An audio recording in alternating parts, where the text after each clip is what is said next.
E aí, meus leigos, tudo bem? Como criar uma farsa? Esse é o título deste vídeo.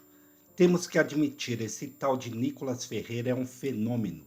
Ele consegue transformar uma mentira em verdade e uma meia-verdade em verdade absoluta.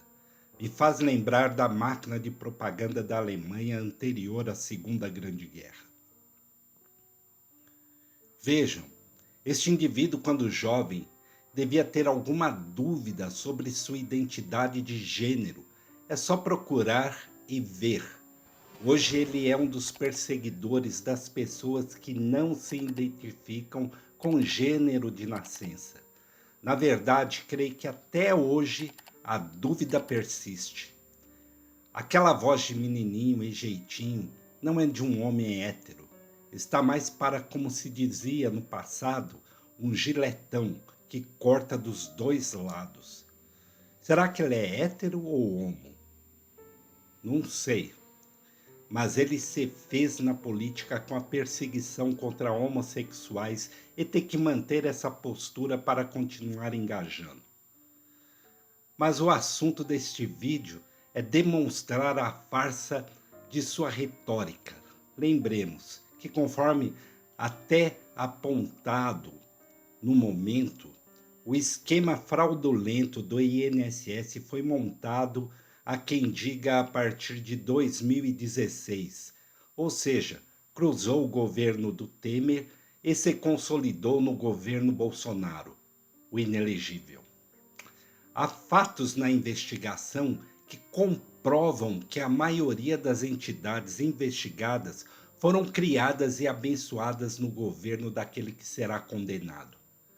Nesta mesma investigação, foi constatado que outros órgãos do governo anterior queriam criar um mecanismo de comprovação da identificação dos aposentados, que, pasmem, foram revogados e adiados pelo governo do Bolsonaro até o final do ano de 2022.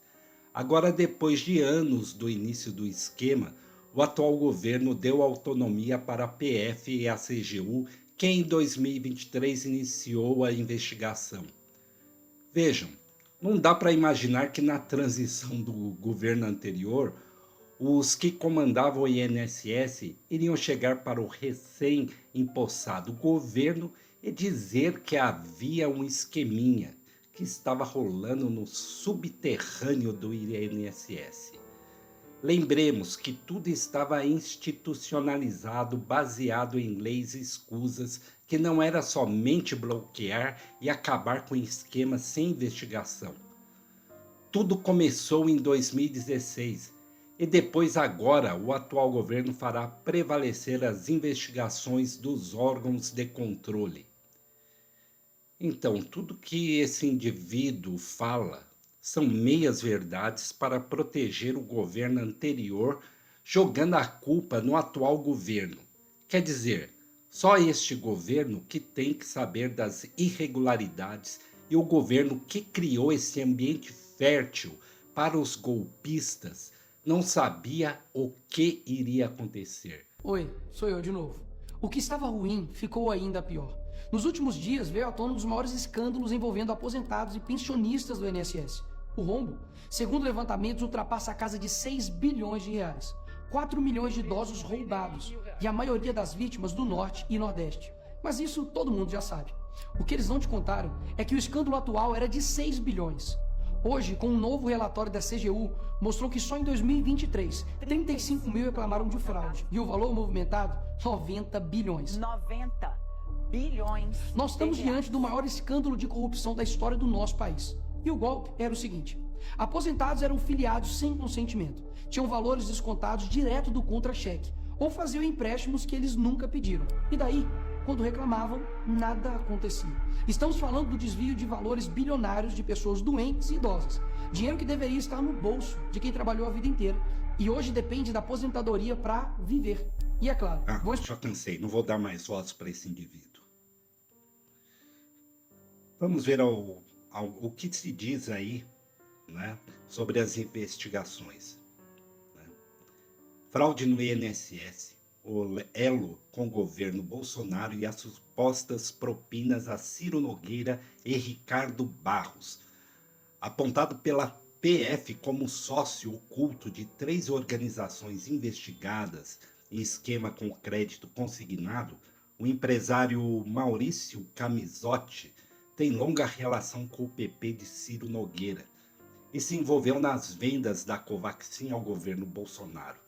Pivô das investigações sobre fraudes no Instituto Nacional de Seguro Social, INSS, e alvo da Operação Sem Desconto, desencadeada pela Polícia Federal. O empresário Maurício Camisotti, dono do grupo Total Health, tem um longo histórico de relações obscuras nos bastidores da política em Brasília.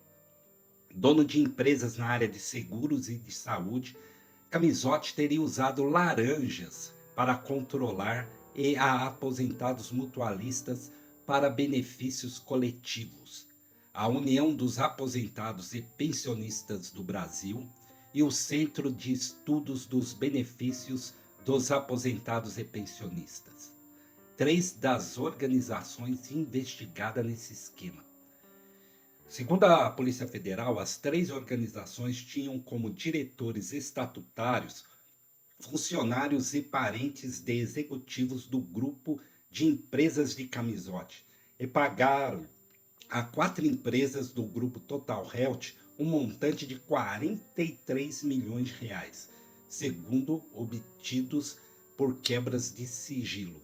Entre as empresas estão a Previdente e a Rede Mais do ramo de saúde e a Benfix, uma corretora de seguros em nome do próprio empresário.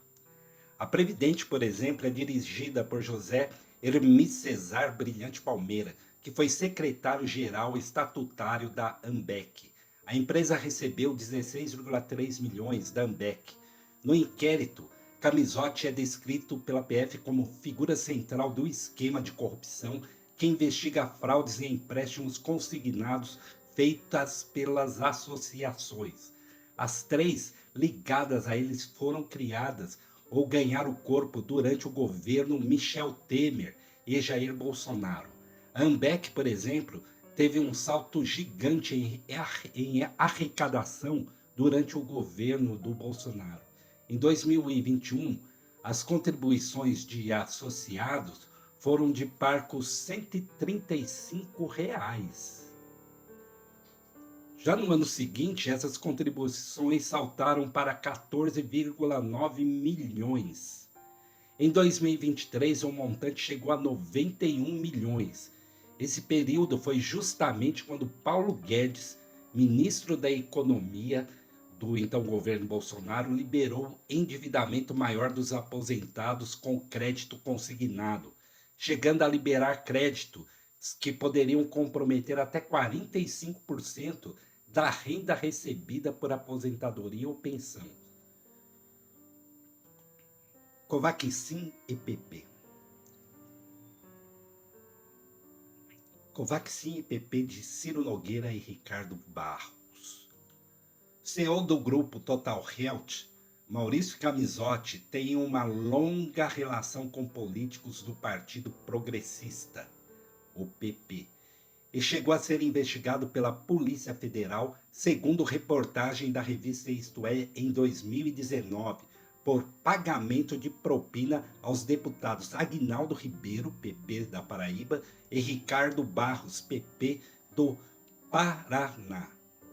Ex-ministro da Saúde Michel Temer, o ex-deputado Paulo Maluf, PP de São Paulo, e ao presidente do partido, o senador Ciro Nogueira, PP do Piauí.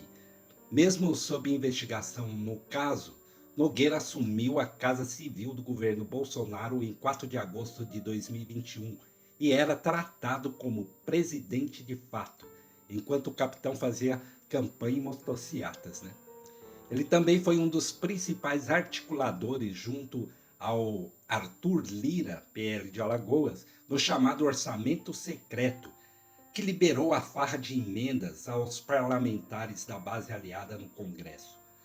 Ao que tudo indica, Camisotti operava um esquema no Ministério da Saúde desde o governo Temer, quando a pasta era comandada por Ricardo Barros. Um relatório do COAF, enviado à CPI da Covid no Senado, também apontou que o empresário teria sido uma espécie de financiador oculto da Precisa Medicamentos, empresa que intermediou a compra da Covaxin pelo governo Bolsonaro. A Precisa também foi investigada por supostas fraudes na venda de testes ao governo do Distrito Federal, comandado por Ibanez Rocha, do MDB.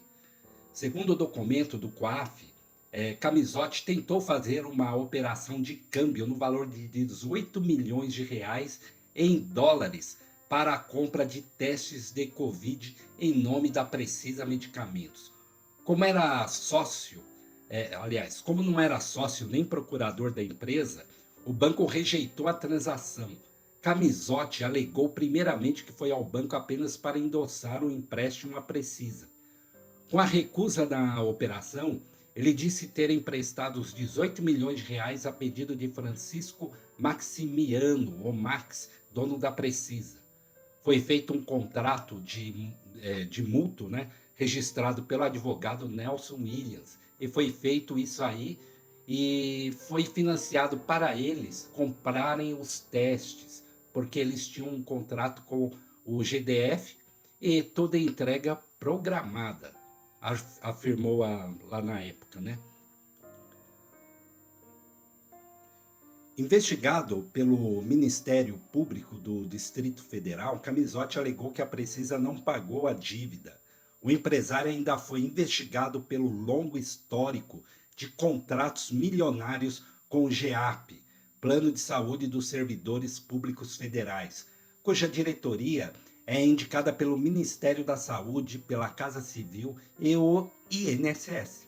Segundo a reportagem da revista Cruzoé, durante os anos em que Camizotti firmou os contratos, o GEAP era um feudo dos progressistas e a própria Polícia Federal chegou a investigar pagamentos de propinas a Ricardo Barros, Ciro Nogueira e Aguinaldo Ribeiro. Os inquéritos nunca andaram. Ricardo Barros também teria intermediado a contratação do escritório do advogado Nelson Williams pela GEAP, a banca de advogados, cerca de 12 milhões de reais de Camizotti. Meus leigos, como a gente vê, né, a história é ainda muito mais profunda. Ela está enraizada lá desde o governo Temer e foi balizada e continuada durante o governo Bolsonaro. Eles criaram todo um arcabouço para que esse esquema se perpetuasse ao longo do tempo. Mas, graças à Polícia Federal e à CGU, esse esquema foi desmantelado. Só falta ver quem é que vai para a cadeia. Uma coisa é certa, o governo Lula está querendo que a própria Previdência vai e pague o que foi desviado dos aposentados. Eu não acho isso correto. Tem que pegar todos os bens dessas pessoas envolvidas e confiscar e pagar com o dinheiro deles. E é isso aí, meus leigos. Até a próxima.